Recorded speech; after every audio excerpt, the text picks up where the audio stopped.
Yeah, dear Sister Waddy, warm welcome with these Oh, sisters like you. We thank are you. very happy to have you here. Yeah, very happy to have the honor to have you here with us today for this deep and wonderful topic that should be our hobby. Yeah, knowing God, God's occupation. So I first would like to introduce you. Maybe some of the students they are maybe new ones, and I just wanted to say our dear sister Wadi is our one of our precious jewels from this side of the world. Like for double foreigners, more than 40 years in Gyan she has been, and especially well her body was born in Scotland but and yeah no No, close, Ireland. Ireland I sorry I always confuse sorry. It's all Sorry, right. Could have been worse. You could have said England. England, okay. Good luck. And yeah, she was living then with our dear daddy Yankee, and then she sent her to Miami for the Seva. And she has been for so many years there in a close connection with the Spanish population for the Seva also. But especially I would like to say about you is for me you are the embodiment of the power of truth because you are like a Baba. You can talk to you in such a spiritual way, such a beautiful way, but at the same time very deep. And you are able to give you all the truth with so much love that you are ready to accept it and to go for it. It doesn't matter whatever it is. And it has been my experience with you. And also, yeah, so I think this is very much to copy and yeah, to be inspired for that. So thank you for being you as you are. And thank you for being present for us today. And now you are very welcome to start with the class, and then we will have an opportunity to have questions. So if you have any questions, sisters and brothers, you can put on the chat, and we will give it to Sister Wadi. Om Shanti. Om Shanti. Thank you so much. Dora, I'm going to switch to the gallery. So I'm not talking to myself.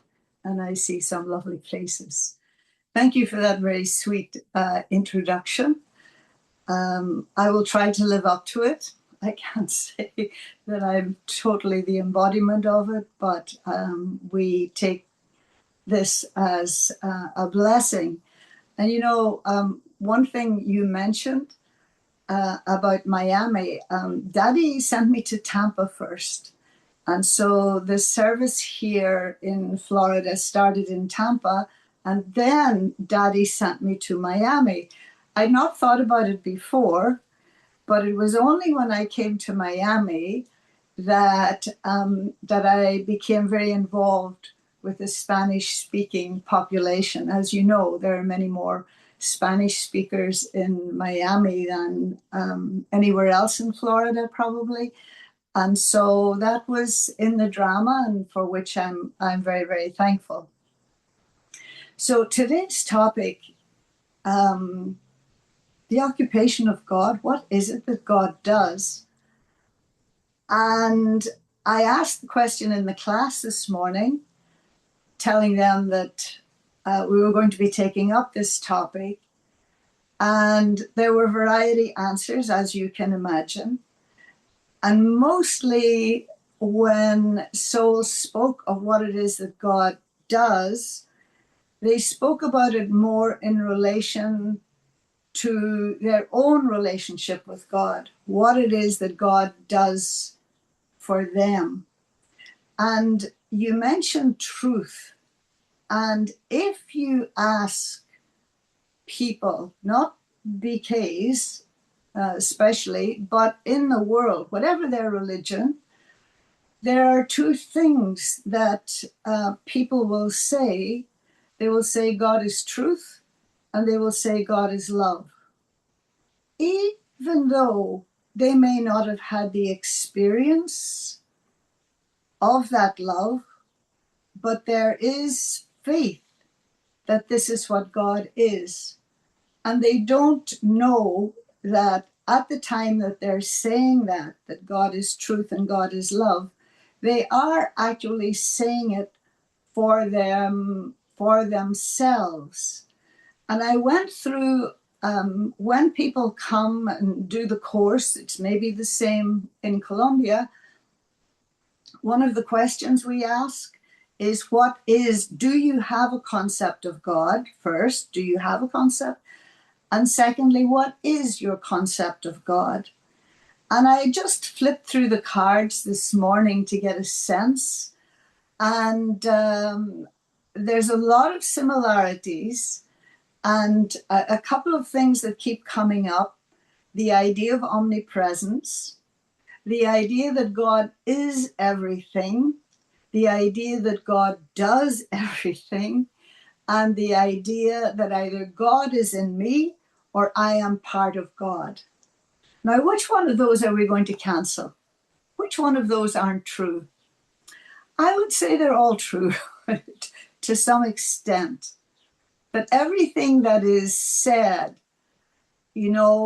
has at some point been the soul's experience, although they've forgotten it in a direct way, but some residual has been left, some sort of a feeling has been left that makes them still hold on to that belief. And it may not just be to do with the religion that they were brought up in. And so there is a time when it is only God's energy that permeates everything, that permeates the world, when all the souls are operating on the basis of that divine energy. Matter is in its highest, most divine form. So there is some kind of a memory of God, not omnipresent in the way that it is said today, because you have to ask souls at some point when they make a statement about God, what is your experience of that? Or what is the proof of that God is inside you, or that God is omnipresent, all of those things. And so I never cease to be amazed that souls do believe in God. And I would say that for myself, that in terms of the search, that it was more to do with truth. I felt I was looking for truth and didn't necessarily connect that for the highest truth, then there would have to be God in the picture as well. Of course, I came to realize that much later. And the same thing as regards love. And so these are like the crumbs that have remained from the last kalpa, from the last confluence age, that souls have grasped and have held onto. And so what is it that God actually does? Now, I don't want to present an argument, but it was just on the basis of a recent discussion. And sometimes I think that God does nothing. What does God do? Does God do anything? But the cleverness of God is that he touches souls in such a way by his vision of the future and of themselves that we all get on board with his vision and start moving and making that vision a reality. And so I don't have to wait till the golden age to see that God is the creator, but rather I see it taking place incrementally in my own life and in the lives of those who are around me. Now, most of us would have been brought up in the Christian or Judeo tradition, maybe Muslim. And so that idea of God as a creator, I don't know if you remember, and maybe nowadays it's different, but when I went to Catholic school, then the catechism, the beginning of the catechism, it was all in a question answer format, which I like. And as a little kid, we started studying it maybe when we were 5 years old. And the question was, who made you? And the answer that was given was God. And why did he make you? And this has remained in my consciousness: to know, love, and serve him, you know. And so to know, love, and serve become the means to arrive back at that place where God's divinity is reflected in me. Because in a way, he is trying to bring us back to the beginning, back to the start. And so there's a line from a Christian mystic, which I liked very much, is that the eye with which you see God is the eye with which God sees you. Now, there may be different interpretations of that, but it works at one level, that if I see God as punishing and angry and vindictive, really that will be my experience of God. That somehow that will manifest. And so, do I create God or does God create me? And so, being in the image and likeness of God, you know, God as a being of light, God is beauty, God is truth, God is love. This is my nature. And that is the main thing that God wants us to not just understand, but taste and live. Now, what it is that God does, you know, once again, it's almost like contradictory statements. In that idea that God does nothing. You know, the three words that sometimes come up? Those of you who are older students will know this. The idea of abhokta, ashokta, and akarta. And so abhokta, that he's beyond experience. A shokta, that he doesn't think, you know, that you're beyond thinking. And akarta, you're beyond action, that he's beyond action. So is that true? God doesn't think? God is beyond experiencing? Once again, there's truth in everything. And so he wants us to become those things. And I like that idea that he wants us to be beyond effect, not beyond experience, but beyond the effect of experience. And also beyond thinking, in that I don't have to think anymore. Why would I have to think when he's telling me what to do? When he's telling me, you know, what my life should be? It's like, oh man, I spent all night thinking and trying to resolve this problem. No, to be in that stage means beyond thinking, I know what to do, that you just intuitively know what to do. And then to say that he's beyond action, And of course, the other side of that is when Baba says that he's Karan Karavan Har. You know, so is one true and the other false? Or are they both true? Actually, they're both true. And so, to the extent that I can be beyond thinking, that he tells me what to do and I accept it, beyond the involvement of karma, beyond the effect of karma, then you become more of a vessel, you know, for God to work through you. And so at the end of the day, do I take the credit? Did I do it? You know? And if we go back to our seniors, you know, with Daddy Janki, her thing was, I don't do anything. I don't do anything. Baba does everything. And so what is it that he does that enables me to do these things? Would I have the courage to speak in public?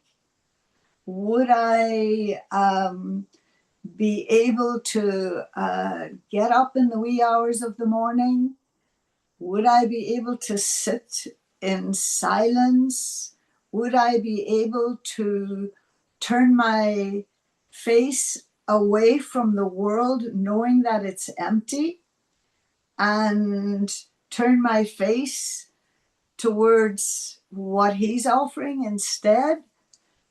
If and but for him, I couldn't have the strength, I wouldn't have the courage, I wouldn't have the intelligence, I wouldn't have the intellect, I wouldn't have the capacity that enables me to do. And still, I know I've not reached the capacity he would like me to be at, but we can all see how our own capacity increases.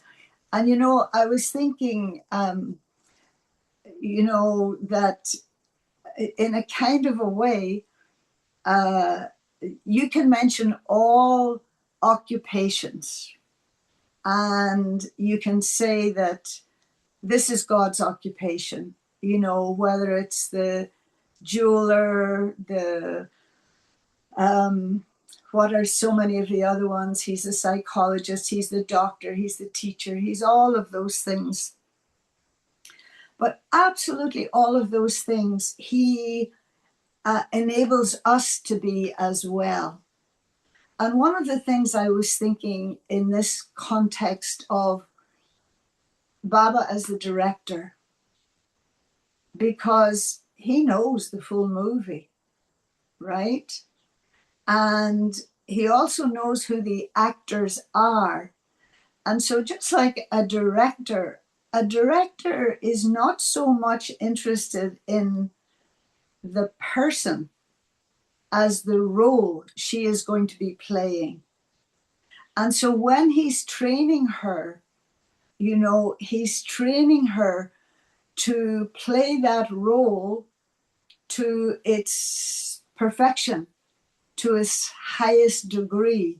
And so, yes, Baba is the director. He knows the lines, he knows what the end result will be. And so he directs me, but he doesn't do it. He doesn't do it for me. That the main thing, I think, is this cleverness of God in that he starts the ball rolling and then inspires us. It's almost like as if, you know, that he has a wavelength, that there's a wavelength that comes from God, there's a flow that comes from God. And when I catch that wavelength, you know, I'm hooked, you know, and now I begin to see the way that he sees. I begin to be the way that he is. And the impetus then is to serve in such a way that others also catch that wave, and that then it becomes like a tidal wave of that same energy that is God's energy. And so it's like something he said, in fact, if you want to know what it is that God does, all you have to do is to go to today's Murli. There's so many things in today's Murli that defines, what it is that he does. The thing that, and it was a conclusion only arrived at this morning when I was sharing with the class, not even in the meditation, but it suddenly came to me. And this is something that you as BKs will grasp. The main thing that God does, or rather the first thing that God does, and he said it in today's Murli, is that he gives you his own introduction. And that changes everything. I no longer think of God as the one who created me, no longer think of God as, the one who decides who's to live and who's to die, and hands out punishment, and is, unloving and all of those other things, or that he's only for a select few. But by giving you his introduction, he's so subtle. And for me, the thing of God is he's so respectful. And he will not come into your orbit until you're ready. He will not impose himself on you. But God is infinite in his patience, in his gentleness, and the ways in which he endeavors or tries to get our attention. And so he says that he comes and gives you his introduction. And in giving you his introduction, he's also introducing you to yourself. And then the rest of the time, because he's reminding you that your nature is like his, so introduces himself, he introduces you, and then the rest of the time, he employs whatever is required in order for us to bridge that gap, the difference between me and God. And so then he works in the role, and this is not an occupation, or maybe it is, of the parent. And the essential role of the parent is again to remind you that you belong, to remind you that you have a right. And the other quality of the parent is his protection, that Baba's protection is there. And then, of course, as the teacher, he teaches you, again, all the subtle things about your own self. And he keeps saying the same things every day until I hear them. Baba's never told us we're deaf, but sometimes when you suddenly realize something, oh, Baba's been telling me this for ages, but I'm only now understanding it. And so he teaches us on a daily basis. And again, paradoxically, he teaches us with words. That words which ultimately are to lead us into silence. In order to get us from sound to silence, he uses sound, a little bit like homeopathy, taking a part of the thing that caused the illness. So he uses words because we've made many mistakes with our words. And that's to take us back into silence again. And so these are primary loving relationships with God. But once again, Baba is very clear. He cannot do it for us. And doesn't he always make us laugh when he says, you know, if he was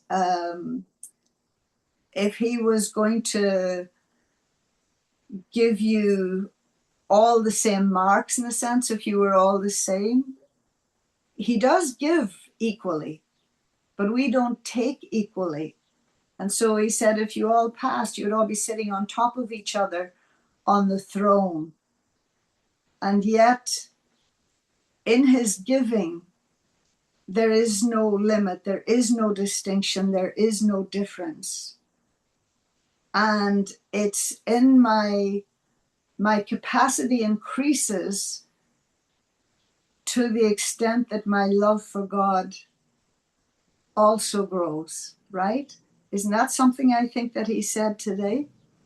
And again, the very, very important thing was, you know how like with a journalist, the questions that are always asked, you know, who, what, when, where, how.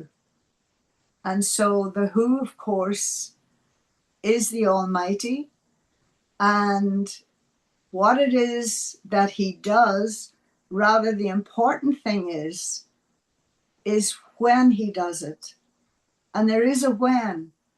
And so he said today that he only comes when all the materials, if you like, for destruction are prepared.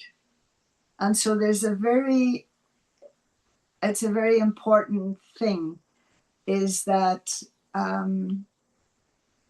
that this is the time. This is the time when God reveals himself.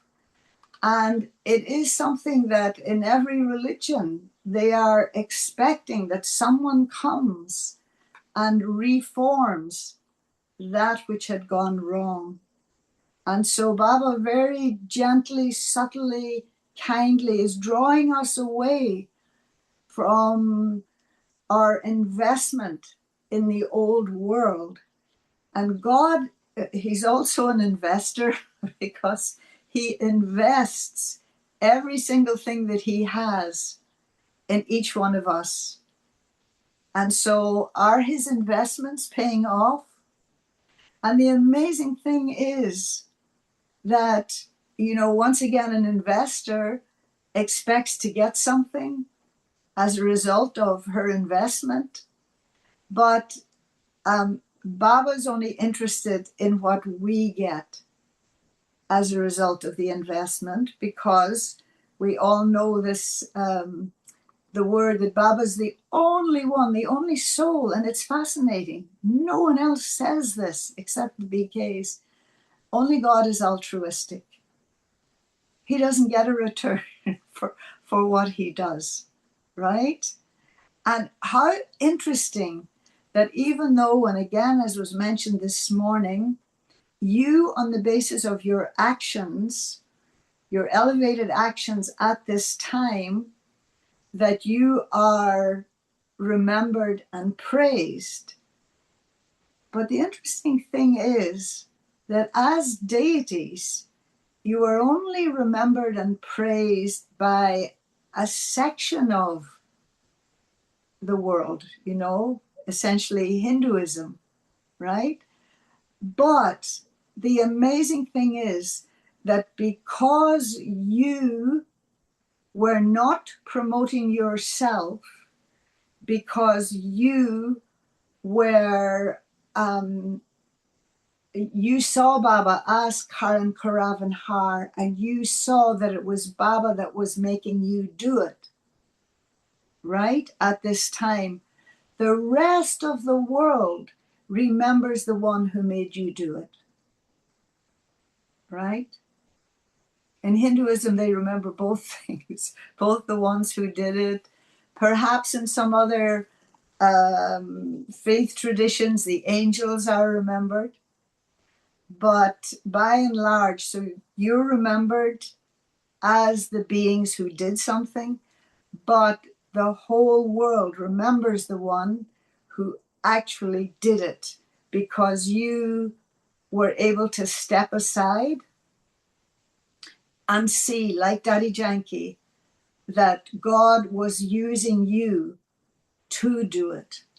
What the world eventually sees is the perfect form of all of us. But really, and Baba says now is the time when you're praised. And once again, the praise of God, he didn't take divine beings. He didn't take deities. He didn't take real angels and make them do the work, be his companions in the work. But he took us imperfect ones. What value did we have in the world? You know, what value did we give ourselves even? And so he took that was somewhat degraded, less than perfect. But the one thing we had when we came back to Baba was a willingness to see ourselves through his eyes. And so in this way, I think that, you know, you could also say part of God's occupation is that he's the magician, you know, or the wizard, that he takes that which is lacking in value and makes it a jewel in his own eyes, and that he sees you, you know, through the eyes of love. He sees you not in your half-formed stage, but he only sees your complete stage.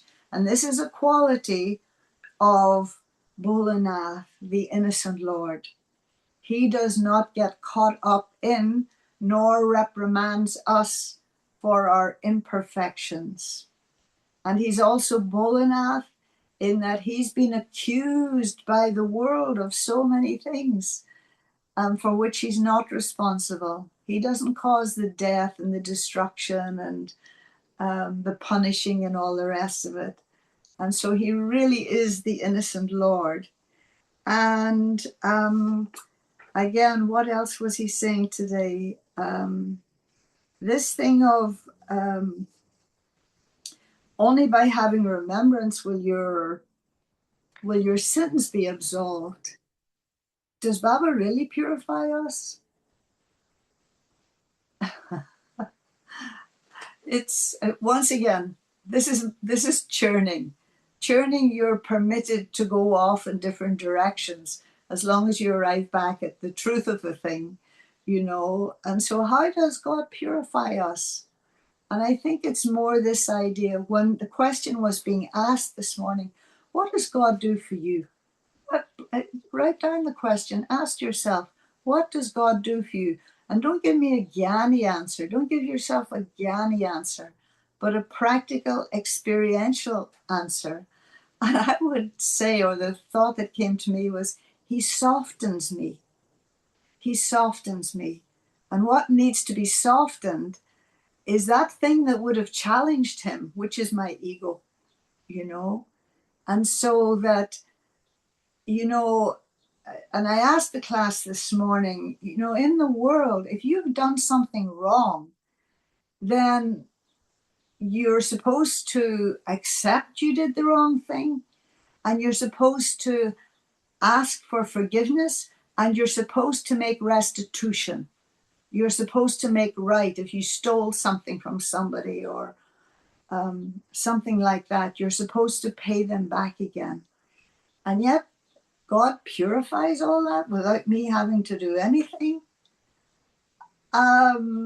So, and don't accept my word for this. This is just churning. I do feel that through yoga, God erases the past sins, right? Because at that time I didn't have knowledge. I wasn't as culpable for my actions as I might be at the moment when I know better. And so I don't think that he's going to just wipe out my sins if I've gone and hurt so many people. Maybe wouldn't even accept, well, it was their own fault. They deserved it. Right? Is that the attitude? Do you think that God's going to purify that? No, I don't think so. That's just me thinking that, Waddy, what? sorry, sorry Yes, to interrupt you, but you are touching a point that is very deep and something that I wanted you to explore more. It's because as Brahmins, we may say we know God's occupation, yeah, but in the process of being Brahmin, I really need to also know as year passes and as I am more mature, I start to understand in a deeper level, in a subtle level, it's supposed to be like to know really God's occupation, but we need to go to that point of what is He doing with me in the sense that not going into that devotion also because we uh, still take a lot of devotion in our really actual relationship with God. So if you mhm. can elaborate a little bit about that. I was thinking one of the things with God uh, that, I love God's sense of humor, Baba's sense of humor. And in a kind of a way, you could almost say he makes, and this is me, Baba doesn't say this, he makes us irreligious. Now, I don't mean irreligious in the sense of we become vicious or corrupt, but irreligious in that we do not give that kind of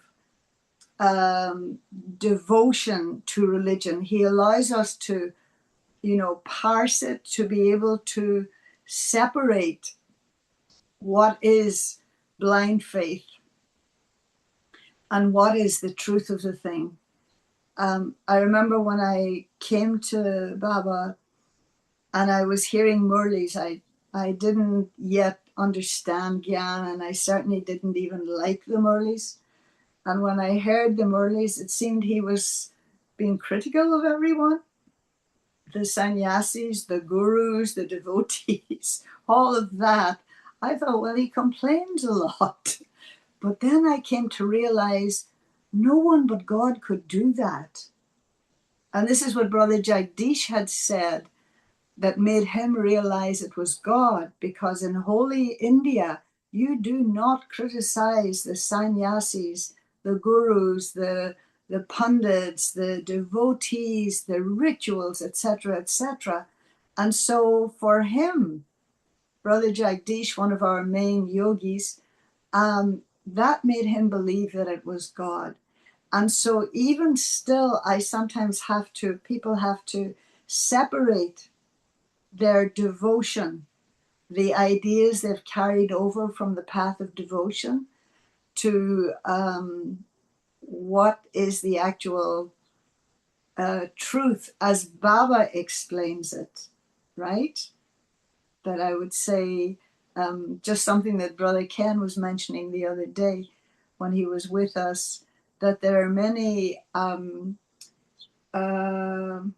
devotees, Jnani devotees, that they pay lip service to the knowledge, but we don't, like, I'm not setting myself up as being able to do it 100% at all, but it's about implementing what it is that Baba is teaching us.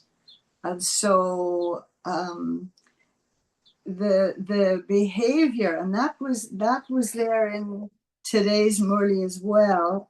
I think the last bit, the blessing about your actions needing to be elevated, and then you will be remembered, and that you will become worthy of being remembered, and so that your actions have to be accurate, and being an instrument, and having humility essentially was what makes you a true server. And so it means that one of the things I haven't recognized or paid attention to is the time on the clock. The time on the clock, whether your own aging process in terms of your physicality or the time in the world. And so that we're still getting caught up in tiny things, in small things, when Baba is painting such a big unlimited picture for us. And so am I still working on Baba? If I've done those things that I'm always, say, hurting others or complaining about others or gossiping about others, how can I sit in front of Baba? How can I sit in front of Baba? Because and then on the other hand, I'm saying God is love, but He wants me to be that. What's the point in my praising God? Oh yes, God is love, and I'm being what? Everybody's enemy, being unkind to everybody, wanting to get in everybody's way, and that for me sometimes is like the prayer, not literally, but Baba, I shouldn't get in your way. You want to do something through me, and it's us that get, do you ever think you get in God's way? Do you think God's too big, that He won't trip over you? In a sense, that we can get in God's way, that we can get in the way of Him doing what He wants to do. And so, Dora, about the devotional thing, was it something in particular that you were thinking? I love this thing too that Bob was saying today, and I was asking about the word in Spanish that he says, you've now recalled everything. And I think the word, there's a word in Spanish, in English it's recollect, but in Spanish it has a deeper meaning. I remember asking about it once. And so that it sort of suggested to recollect that you're gathering all the disparate bits, all the different bits of yourself together again.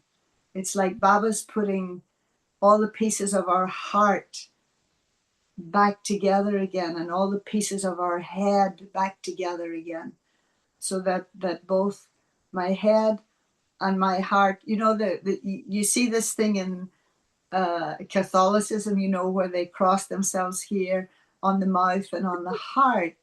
And so this thing of being able to understand what God's telling me, to deeply understand, I want to know you.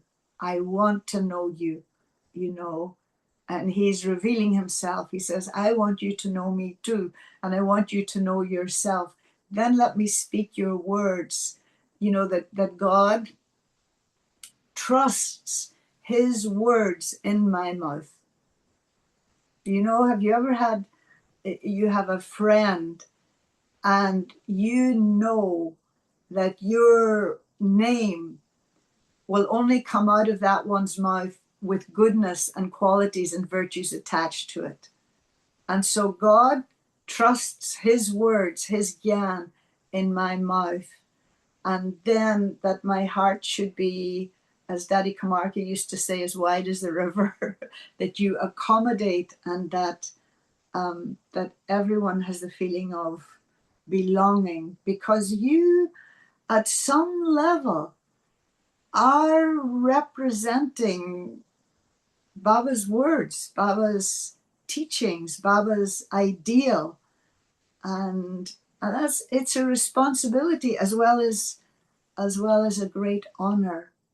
And so whatever it is that God's doing, he's saying you too have to do the same. You're also the Murli Dhar, the one who holds the Murli.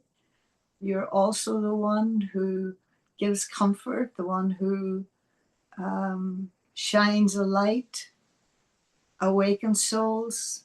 What a privilege, what an honor, to be able to do that in the sight of God. So I think that's just a little bit. We could go on, but I think our time's up. Thank you very much, Sister Waddy.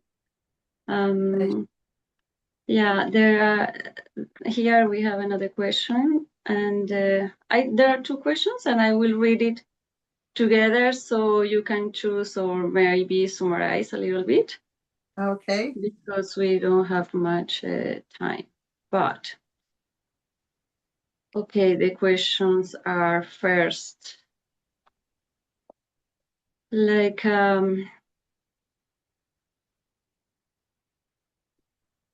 okay, she said something like doing nothing could be interpreted from our perception that in the spiritual realm nothing is done, as if only in materiality in the physical world we have the option to do something.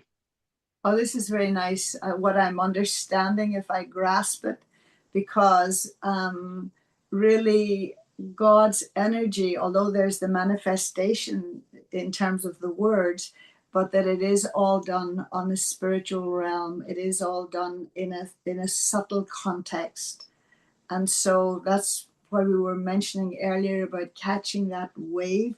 It's an invisible wave. It's not a physical thing, but it allows you to materialize, that energy allows you to bring things into the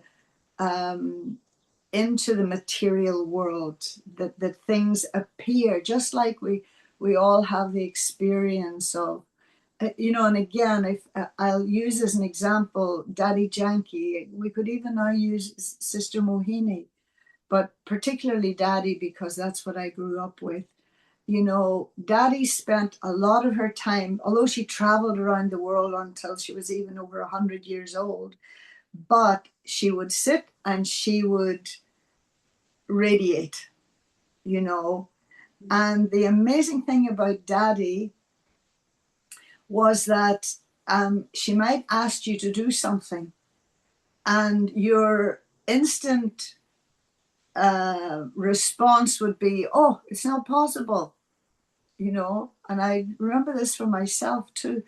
It's not possible. And then gradually, and Daddy said, "Yes, have it ready by Thursday," and somehow it was ready on time. That they not only, because a soul with a pure memory tract, or a pure chip as it's called, and that is connected to God, does not operate just in the present, and as I say, they don't overthink. I'll think, can I do it? Can't I do it? I need this, I need that. They don't think like that. They don't think. They know it's possible. But as well as the knowing, it's like they give an energy as God does. And whether you see it as that soul's energy, or that they're simply the vehicle that magnifies God's energy, that gives you the power to be able to do it. And so this idea of the subtlety, that everything is operating on a subtle level. There's an expression, I don't know if it's biblical or what, as above, so below. As above, so below. And so that it first happens up here, and I'm putting it as if it's above my head, but it's to do with the thoughts, it's to do with the vibrations, etc. And then it's channeled, if you like. And that which is channeled becomes something tangible, which is then tangible. So very, very definitely. So it's not to say Daddy Yankee wasn't doing anything. And I just share one story with you because I know time is up, and we're expecting someone. Towards the end of her life, she was in Gyan Sarovar, which is one of the complexes in Mount Abu. And I happened to be there, and I thought I would go and say hello. I wasn't staying there, but I went over to say hello. And it was getting to 7 o'clock in the evening. At that moment, Daddy she was in her wheelchair. Her head was on her chest. She didn't look good at all.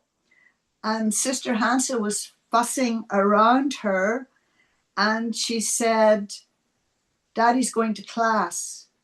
And I almost challenged Hansa, you're going to class, but she's not well. And anyway, I thought, okay, if Daddy's going to class, I'm going to class. So I went and I sat in the hall. And 7 o'clock, they wheeled Daddy onto the stage. The red lights were on, and Daddy sat there in yoga. And again, the energy was palpable. And the red light went off, the white light went on, and Daddy goes, Om Shanti, Om Shanti, Om Shanti.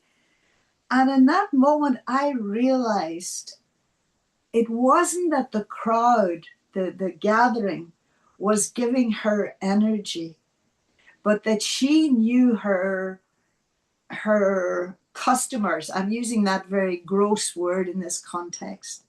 And so just like a good grocer, when the grocer knows there's going to be a rush on a product, then he makes sure that he has plenty of stock. And that was the thing, the realization of the stock that soul held within herself, and that was instantly able to give to the gathering, not only in the form of the vibrations in the yoga, but in an amazing class afterwards. And I was the one that lacked the faith, you know. And so that was just a nice story with Waddy. A so beautiful story to finish. Thank you, thank Oh, you. no, We know pleasure. that you are very busy there, but yeah, we thank a lot for making this time to be here with us from all the region. So also this class is being recorded and will be shared with the rest of the region Oh, I hope in there's whatever something time useful everybody for wants somebody. to But it go was back. basically on Baba's Murli today. Yeah. Okay, Thank you thank so you much, very much. Dora, for the invitation. Again, flowers for you. Ooh, beautiful color. Yeah. Thank you very much for being here, everybody. So now we can finish with Drishti. So please, everybody, turn on your cameras. Can I take a picture when they turn on their cameras? Yeah, it will be Good. nice. Yes. Because somebody will be after me wanting to see a picture. So if we go back to gallery. Yes. Can we go back to gallery, please? See, yeah, beautiful to see everyone. Yeah, there. There we go. There we are. Lovely. Yeah.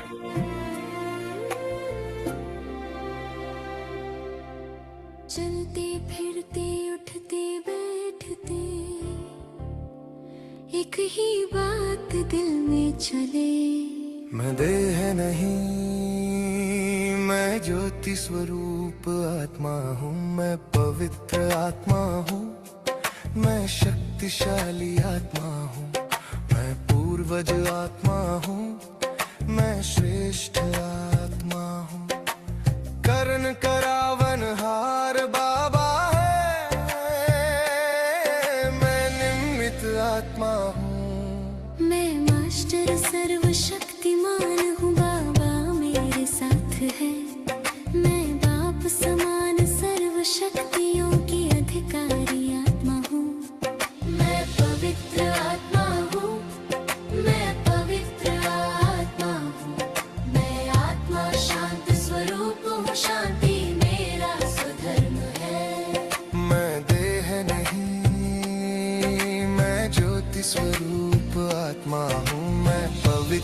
आत्मा हूँ, मैं शक्तिशाली आत्मा हूँ, मैं पूर्वज आत्मा हूँ, मैं श्रेष्ठ आत्मा हूँ।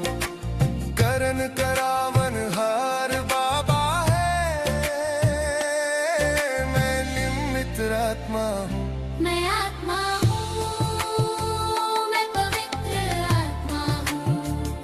मैं आत्मा हूँ, मैं पवित्र आत्मा हूँ। ज्योति बिंदु आत्मा हूँ, पवित्र आत्मा हूँ। ज्योति स्वरूप आत्मा हूँ, पवित्र आत्मा हूँ। मैं देह नहीं, मैं ज्योति स्वरूप आत्मा हूँ, मैं पवित्र आत्मा हूँ, मैं शक्तिशाली आत्मा हूँ।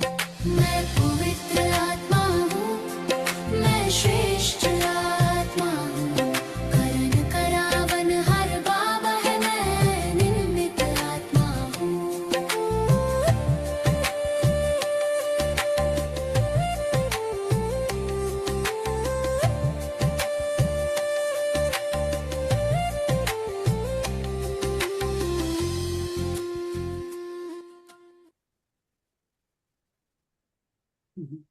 Om Shanti. Om Shanti. Thank you very much. Pleasure. Thank you. Todos pueden encender sus cámaras, micrófonos, decir adiós a Sister Waddy. Look at all those hearts. Yeah. We just Okay. wait for Sister Moira to arrive. Yeah, good. Okay, nos vamos. So we go. Okay. 3, 2, Bye-bye. to the 1. Thank you. Om Bye-bye. Shanti. Bye. Shanti, sister Ji, Om Shanti. Om Shanti, Shanti. gracias, sister. Om Shanti. Om Shanti. Thank you, Thank sister. you. Gracias.